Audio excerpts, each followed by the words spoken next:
मित्रों, अभी छठ पूजा है। चारों तरफ छठ गीत और सूर्य की उपासना हो रही है, लेकिन उससे भी ज़्यादा अगर कहीं हलचल है तो वो है शिक्षक नियोजन को लेकर। शिक्षक की नियुक्तियां हो रही हैं और अब पदस्थापना की बात आ रही है, पदस्थापित हो रहे हैं। लेकिन अगर पूरे आंकड़े को आप देखें तो एक ही बात कही जा सकती है इसके मूल में कि अति सर्व वर्जयेत। कहीं भी अति जब हो जाएगा तो स्थितियां बिगड़ती चली जाएंगी, और वही स्थिति कहीं ना कहीं अभी बीपीएससी शिक्षक नियोजन को लेकर है। क्या मामला है, इस पर भी आएंगे और बहुत गौर से ये बात सुनने वाली है। देखिए, भले ही मुख्यमंत्री नीतीश कुमार शिक्षा विभाग के अपर सचिव के पाठक की खुली मन से बड़ाई किए, उनकी प्रशंसा किए, और साथ ही उन्होंने लाखों शिक्षकों की नियुक्ति 2 माह के अंदर करने का जिम्मा भी उन्हें सौंप दिया। पहले फेज में जो शिक्षकों की नियुक्ति थी उसके लिए बीपीएससी ने एग्ज़ाम लिया। 1 लाख से ज़्यादा 1,20,000 कुछ शिक्षक जो हैं सो पास किए, क्रैक किए बीपीएससी को, और अब उनकी नियुक्ति की बात हो रही है। लेकिन इस बीच में कई लोगों की छटनी की बात आ रही है और तमाम तरह की बातें आ रही हैं, कई आरोप प्रत्यारोप लग रहे हैं। लेकिन इसी बीच में शिक्षकों को नियुक्ति पत्र दे दिया गया, प्रशिक्षण होने लगा, प्रशिक्षण चल भी रहा है, बहुत लोगों को पदस्थापित किया जा रहा है, लोग अपने अपने स्थान पर जाकर अपना योगदान भी देने लगे हैं। लेकिन सबसे बड़ी बात यह है कि जिस के पाठक और जिस प्रक्रिया की बात नीतीश कुमार ने कहा, उन पर अगर सबसे बड़ा अब तक कोई आरोप लगाया है तो वो लगाए हैं हिंदुस्तान अवाम पार्टी के नेता और पूर्व मुख्यमंत्री जीतन राम मांझी ने। उन्होंने एक ट्वीट किया और ट्वीट में उन्होंने कहा है कि पोस्टिंग में बड़ा घोटाला हो रहा है। उन्होंने पोस्टिंग पर, हालांकि आपको याद होगा इसके पहले नियुक्ति प्रक्रिया पर भी उन्होंने उंगली उठाई थी, तो उन्होंने कहा कि पोस्टिंग पर बड़ा घोटाला हो रहा है। उन्होंने ट्वीट किया कि नियुक्ति में तो धांधली कर ली है, अब पोस्टिंग में घोटाला शुरू हो गया है। मोटा माल लेकर बाहर के राज्यों को शिक्षक की पदस्थापना शहरों में, और बिहारी शिक्षक जो हैं जिन्होंने बीपीएससी क्रैक किया है उनको गांव में भेजा जा रहा है। पैसे में बड़ी ताकत है।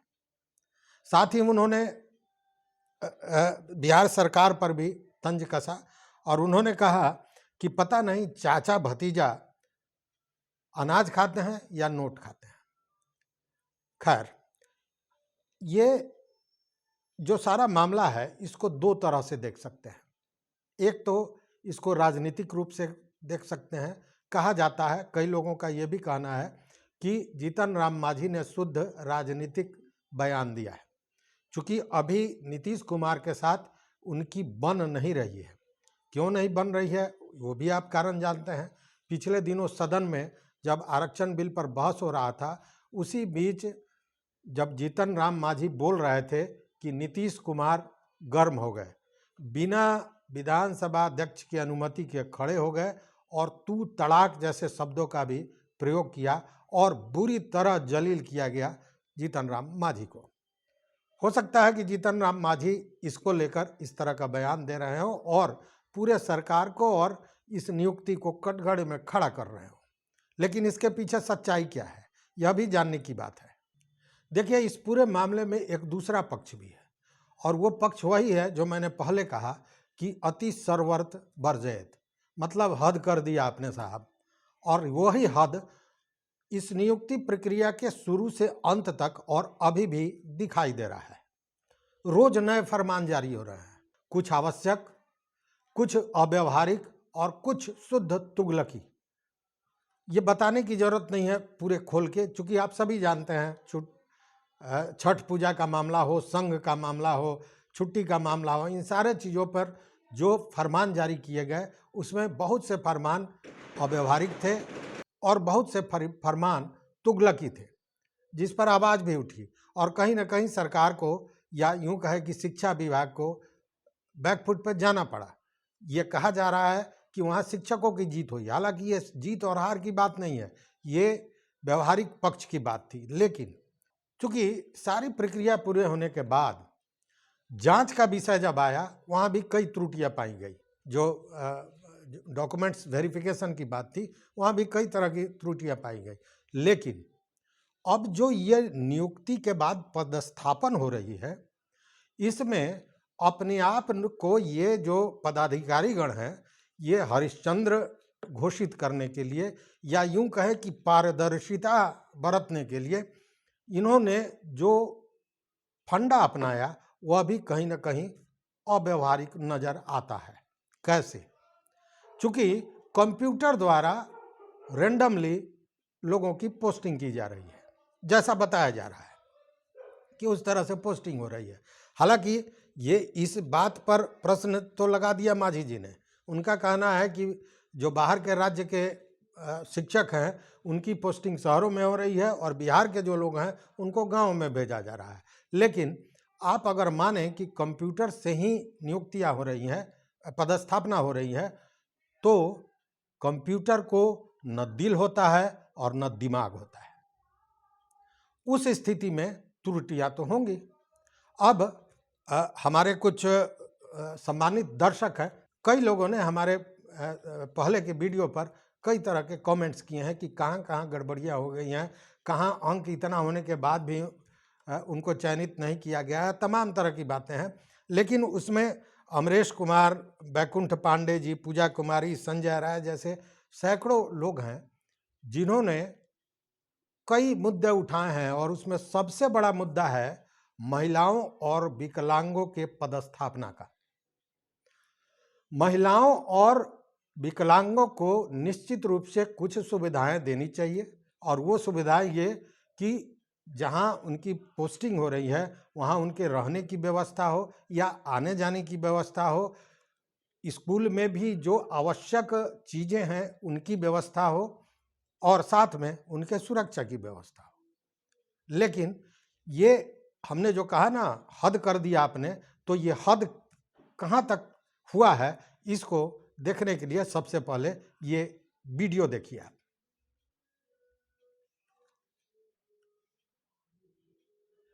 ये वीडियो आप देख रहे हैं, ये वीडियो बेतिया का है, मतलब बेतिया पश्चिमी चंपारण का ये वीडियो है, और उसके बैरिया प्रखंड के राजकीय प्राथमिक विद्यालय गोबरही का बताया जाता है। ये वीडियो वायरल हुआ है। अब इसकी सत्यता क्या है, ये इसका दावा तो मैं नहीं कर सकता हूँ, लेकिन निश्चित रूप से कई लोगों का ये कहना है कि ये वीडियो जो वायरल हुआ है उसमें आप देखिए चारों तरफ सुनसान है। जैसे हम लोगों के यहाँ जो दियर का जगह होता है, नदी के किनारे का जगह होता है, जहाँ आबादी नहीं होती है, केवल फूट और खरबूज आदि की खेती होती है, उस तरह का दृश्य दिख रहा है। चारों तरफ सुनसान, एकांत। इसमें एक झोपड़ी दिखाई दे रही है। झोपड़ी के आसपास मोटरसाइकिल लगी हुई है, कुछ लोग नीचे जमीन पर बैठे हुए हैं, और एक महिला भी नीचे बैठी हुई है जमीन पर। बताया जाता है कि ये नवनियुक्त महिला है जिनको वहां पदस्थापित किया गया शिक्षक के रूप में। वो शिक्षिका हैं और वो योगदान ले रही हैं अपने स्कूल के जो उनके हेड होंगे उनसे। अब आपसे एक सवाल है कि क्या स्कूल कहीं से भी ये नजर आता है? एक झोपड़ी, न कोई किसी तरह का उपस्कर, न कक्षा, न विद्यार्थी, न कुर्सी टेबल, कुछ भी नहीं है। ऐसे में अगर ये उंगली उठ रही है कि पदस्थापना में गड़बड़ियां हो रही हैं, तो इसको सीधे खारिज नहीं किया जा सकता है। या फिर यूं कहें कि कंप्यूटर को दिमाग और दिल तो होता नहीं है। कंप्यूटर ने जहां जिसका नाम देखा उसको कहीं फेंक दिया, और वैसे में ये जो स्थितियां बन रही हैं इसका क्या होगा? जरा सोचिए, इस वीराने में वो महिला शिक्षिका अगर आती हैं तो उनकी सुरक्षा का क्या होगा? अगर उनको बाथरूम जाना पड़े, शौच जाना पड़े, तो वो कहाँ जाएंगी? पानी कहाँ से पिएंगी? ये तमाम चीज़ें हैं। और क्या इस वीराने में जो प्राथमिक विद्यालय बताया जा रहा है, इसमें छात्र आएंगे पढ़ने, तो फिर ये खानापूर्ति नहीं तो और क्या है। तो ऐसे में जो महिला शिक्षिकाएं हैं, जो दिव्यांग हैं, उनके पदस्थापना के लिए एक अलग व्यवस्था करनी चाहिए थी, एक नीति निर्धारण करना चाहिए था। अगर ये बातें उठ रही हैं तो शुद्ध रूप से ये उठनी चाहिए, ये जायज़ है, ये उनकी मांग ही नहीं, ये उनका अधिकार है, लेकिन ऐसा हो नहीं रहा है। तो इस विषय पर आप क्या कहना चाहते हैं? आप भी अपनी बात कमेंट बॉक्स में बताइए। अगर आप वैसे शिक्षक जो दिव्यांग हैं, शिक्षिकाएं हैं, और वैसे जगह पे उनकी पोस्टिंग नहीं हुई है जहां उनको सुविधाएं न हो, न रहने की सुविधा हो, न आने जाने की सुविधा हो, न सुरक्षा व्यवस्था हो, न दैनिक क्रिया के लिए कोई जगह हो, तो निश्चित रूप से वो हमारे कमेंट बॉक्स में बताएं। क्योंकि एक ही शब्द है सरकार के लिए और शिक्षा विभाग के लिए, बीपीएससी के लिए, कि हद कर दिया आपने साहब, हद कर दी। तो देखते रहिए मत अभिमत। बहुत बहुत धन्यवाद, कोटिशाह आभार।